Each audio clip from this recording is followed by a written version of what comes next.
Параметрите за квалитетот на амбиенталниот воздух во Битола во моментов ги проверуваат 7 сертифицирани мобилни мерни станици во единствена мрежа, набавени од светската глобална мрежа Early со поддршка на спонзори. Сензорите нови мерни станици мерат PM10 честички, PM2,5 и PM1 и се единствени во Македонија што ја мерат концентрацијата на овие најситни и најопасни честички во воздухот.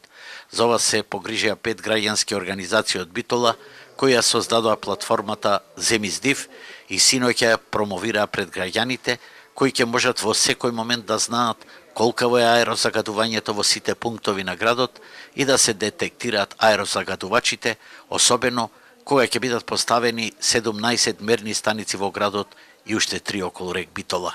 Целта е да се воспостави систем на густа хиперлокална сензорска мрежа, која што ќе испраќа информации од различни локации на градот и сите тие информации ќе се абсорбираат на клауд платформа која што ќе биде видлива преку мобилна апликација на паметен уред, смартфон или таблет. Дека Битола е еден од градовите со најголемо аерозагадување во глобални рамки, покажа и измерените податоци од мерните станици за месец февруари. Сите мерни станици покажуваат загаденост над максимално дозволените концентрации на среднодневните концентрации во над 50 до 60% од деновите во месец февруари. Но во синоќешната презентација најотворено се проговори за застрашувачките податоци на заболувања од канцер, меѓу другото и како последица од загадениот воздух. Затоа се погрижи активистите на Сдруженијето на заболени од рак Јасмин, кои се членки на платформата Земиздив и кои велат дека по едно лице дневно заболува од канцер, еднаш неделно се открива рак на дојка, а 2 лица седмично заболуваат од белодробни тумори.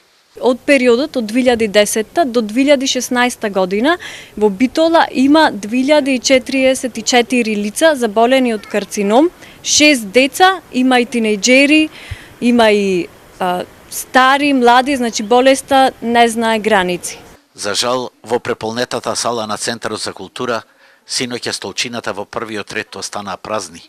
Првите луѓе на општината, градоначалничката Петровска, секретарот и членовите на Советот не го удостоија со свое присуство овој исклучително важен граѓански собир за битолчани, а до пред 2 години најголемиот број од нив маршираа по битолските улици, барајќи чист воздух со слоганот "За нас се работи".